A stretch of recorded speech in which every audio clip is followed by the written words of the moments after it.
नमस्कार मित्रों, जोहार। मैं दीपक कुमार DRGP1 नया चैनल पर आपका स्वागत करता हूं एक नए खबर के साथ। मित्रों, अभी झारखंड में शिक्षकों का स्थानांतरण की प्रक्रिया शुरू हो गई है। शिक्षकों ने टीचर ट्रांसफर पोर्टल पर ऑनलाइन अप्लाई किया था, जिसके आधार पर शिक्षकों का स्थानांतरण हो रहा है। सबसे पहले प्राइमरी शिक्षकों का स्थानांतरण हुआ, उस पर मैंने वीडियो बनाया है, लिस्ट में जाकर अपना नाम देख सकते हैं। और उसके बाद फिर हाई स्कूल शिक्षकों का स्थानांतरण हुआ। हाई स्कूल शिक्षकों का बहुत सारे शिक्षकों का स्थानांतरण का पहला लिस्ट जारी हो चुका है, जबकि बहुत सारे टीचरों को अभी भी स्थानांतरण नहीं हो पाया है। तो जिन शिक्षकों का स्थानांतरण हो गया है और जिनका नहीं हुआ है, क्या कारण है, जिनका नहीं हुआ है उसी पर चर्चा हम लोग इस वीडियो में करेंगे। चैनल पर यदि पहली बार है और विभाग से जुड़ी हुई जो भी छोटी मोटी जानकारी प्राप्त करना चाहते हैं तो चैनल को जरूर सब्सक्राइब कर लीजिए। तो मित्रों, चलिए हम लोग शुरू करते हैं। तो यहाँ आप देख सकते हैं दो तरह का मेरे पास है। ये टीचर ट्रांसफ़र पोर्टल का अपडेट है, जिसमें इसमें साफ लिखा गया है कि किन शिक्षकों का ट्रांसफ़र अप्रूव हुआ, किसका नहीं। तो यहाँ पर आप देख सकते हैं ये शिक्षक बंधु जो हैं, इनका टीचर ट्रांसफ़र पोर्टल पर अप्लाई किया गया था और इनका जो है स्थानांतरण हुआ है सो अप्रूव कर दिया गया है। अप्रूव करने का मतलब है कि लिस्ट में इनका ट्रांसफ़र हो चुका है, लिस्ट इनका निकल चुका है, इसीलिए पोर्टल पर यहाँ अप्रूव दिख रहा है। तो लिस्ट में नाम आ जाने से अभी हाल फिलहाल मैंने जो वीडियो बनाया था इसके पहले, उसमें हाई स्कूल शिक्षकों का जो स्थानांतरण हुआ था, कहाँ थे और कहाँ गए हैं, किस विद्यालय में गए हैं, वो लिस्ट में जिनका नाम है उनका यहाँ पर पोर्टल में अप्रूव लिखा हुआ रहेगा, अर्थात उनका स्थानांतरण हो चुका है।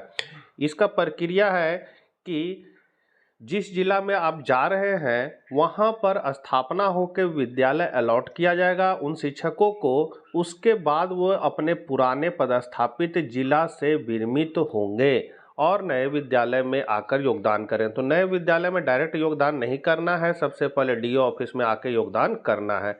अब जिन शिक्षकों का लिस्ट में नाम नहीं आया, अर्थात उनका स्थानांतरण नहीं हुआ है, तो किस कारण से स्थानांतरण नहीं हुआ है यहाँ पर आपका कारण दे दिया गया है। जी हाँ मित्रों, ये आप स्पष्ट कारण देख सकते हैं। हम थोड़ा बड़ा कर देते हैं।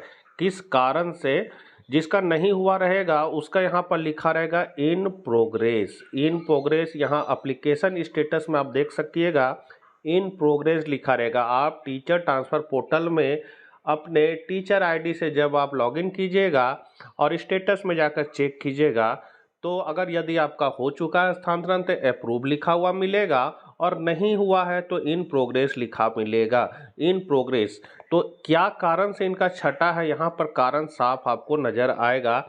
इसमें कारण दे दिया गया है आदेश संख्या 1961 दिनांक 23/3/2023 के आलोक में मेडिकल बोर्ड रिपोर्ट या फिर अपलोडेड डॉक्यूमेंट नहीं पाया गया। जी हाँ मित्रों, ये कारण देकर इनका इन प्रोग्रेस में डाल दिया गया है, अर्थात इनका स्थानांतरण अभी नहीं हुआ है।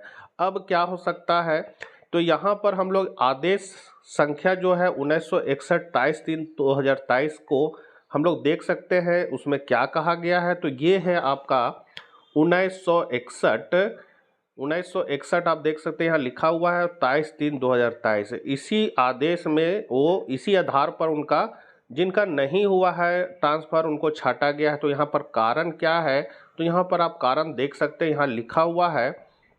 थोड़ा बड़ा कर देते हैं इसको। असाध्य रोगों से पीड़ित रहने के आधार पर स्थानांतरण हेतु इच्छुक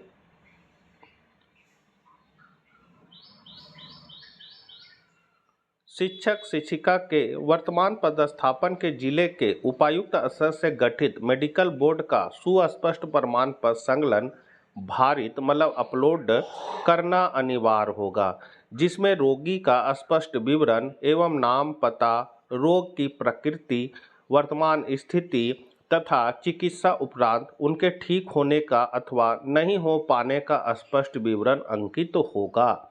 अतएव अंकित सूची मात्र सांकेतिक प्रतीकात्मक है। अत्यंत गंभीर असाध्य रोग अथवा दुर्लभ असाध रोगों को छोड़कर असाध रोगों के मात्र ऐसे मामले जिनसे संबंधित शिक्षक शिक्षिका कम से कम विगत 2 वर्षों से अधिक से ग्रस्त है तथा कम से कम अगले 1 वर्ष अथवा उससे अधिक लंबी अवधि तक ग्रस्त रहने की संभावना हो, वैसे मामले ही विचारित होंगे।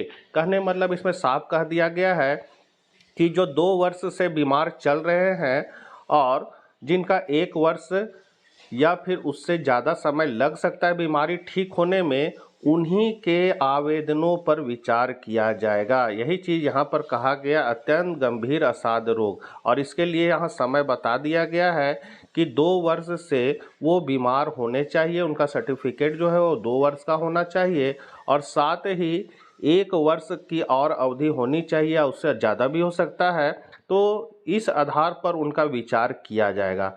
अतएव गलत प्रमाण पत्र निर्गत करने, उपलब्ध कराए जाने अथवा चुनौती दिए जाने के फलस्वरूप गलत प्रमाणित पाए जाने, प्रत्येक स्थिति में निर्गत करने वाले एवं प्राप्त करने वाले दोनों के विरुद्ध जवाबदेही निर्धारित की जा सकेगी एवं नियमानुकूल कार्रवाई भी की जा सकेगी। यदि कोई शिक्षक गलत तरीका से ये काम करते हैं, वो बीमार नहीं है और गलत तरीका से वो अप्लाई करते हैं, तो उन पर कार्रवाई भी हो सकती है। तो यहाँ पर ये साफ कर दिया गया है कि किन कारणों से उनका इन प्रोग्रेस में डाला गया है, लिस्ट में नाम काहे नहीं आ गए, ये क्लियर हो गया होगा। यहाँ पर है कि बहुत सारे शिक्षक जो है वो क्या किए थे कि पिछला वर्ष जब पोर्टल में अप्लाई किए थे तो वहाँ पर उन्होंने अपने माँ बाप के बीमारी का जो मेडिकल डॉक्यूमेंट होता है वो अपलोड किया था और कोई कारण से उनका नहीं हो पाया, केस मुकदमा भी चला था लेकिन नहीं हो पाया। और इस वर्ष जब फिर पोर्टल खोला गया तो वे अपने बीमारी का अपलोड किए हैं डॉक्यूमेंट कि हम बीमार हैं। तो सचिव महोदय का कहना साफ है इसमें कि जो शिक्षक पहले अपने माँ बाप का दे रहे थे, अब वही शिक्षक है सो अब अपना दे रहे हैं। यहाँ पर कुछ झोलझाल लग रहा है, इसीलिए इन शिक्षकों का रिजेक्ट कर दिया गया है, हटा दिया गया है। साथ ही अब क्या नया लिस्ट निकलेगा स्थानांतरण का, तो ऐसा नहीं है कि नहीं निकलेगा। यहाँ पर जब आप गौर कीजिएगा तो जिन शिक्षकों का स्थानांतरण हो चुका है, क्या जिन शिक्षकों का स्थानांतरण हो चुका है वहाँ यहाँ पर साफ कर दिया गया अप्रूव, मतलब इनका स्थानांतरण को अप्रूव कर दिया गया है, इनका स्थानांतरण हो चुका है। लेकिन जिन शिक्षकों का स्थानांतरण नहीं हुआ है, क्या उनका रास्ता बंद हो गया? तो नहीं, एक रास्ता नज़र आ रहा है। ये मेरा पर्सनल ओपिनियन है, मैं सही भी हो सकता हूँ, गलत भी हो सकता हूँ, लेकिन मुझे जो समझ में आ रहा है उस हिसाब से यदि आप देख सकते हैं तो यहाँ पर फॉर्म जो है वो आदेश संख्या 1961 दिनांक 23/3/2023 के आलोक में medical board report uploaded document नहीं पाया गया, ये कारण दिया गया। इसका मतलब है कि जो डॉक्यूमेंट दिया गया था वो सही तरीका से नहीं है और या फिर उनको नहीं मिला है, इसीलिए यहाँ पर जो स्टेटस जो है वो इन प्रोग्रेस में रखा गया है। अगर उनको हटाना ही था, इनका नहीं करना था शिक्षकों का, तो रिजेक्ट लिख देते, सीधे क्या करते रिजेक्ट लिख देते, अर्थात उनका नहीं होगा, अब रिजेक्ट हो गए वो। लेकिन यहाँ पर आप गौर कर सकते हैं, यहाँ इन प्रोग्रेस लिखा हुआ है। इन प्रोग्रेस का मतलब है कि यदि उनके पास डॉक्यूमेंट सही है तो वो जाके वहाँ जमा कर सकते हैं, बात कर सकते हैं, अपना वहाँ पर फिर से जमा कीजिए, दिखाइए, क्योंकि अभी तो अब पोर्टल में अपलोड होगा नहीं, तो हाथों हाथ जाकर वहाँ जमा करना होगा और उसके बाद हो सकता है फिर से निर्णय लिया जाए और फिर से नया लिस्ट जारी कर दिया जाए। तो ये प्रक्रिया हमको समझ में आ रही है, इसीलिए यहाँ पर जो है इन प्रोग्रेस लिखा हुआ है, ना कि रिजेक्ट लिखा हुआ है, मतलब रिजेक्ट नहीं किया गया है, इन प्रोग्रेस में ही रखा गया है। तो इसीलिए अभी भी संभावना बन सकती है कि सेकेंड लिस्ट निकले, और यदि प्रयास नहीं करते हैं शिक्षक तो यहाँ पर फिर मुझे नहीं लगता है कि अब कोई लिस्ट निकलेगा।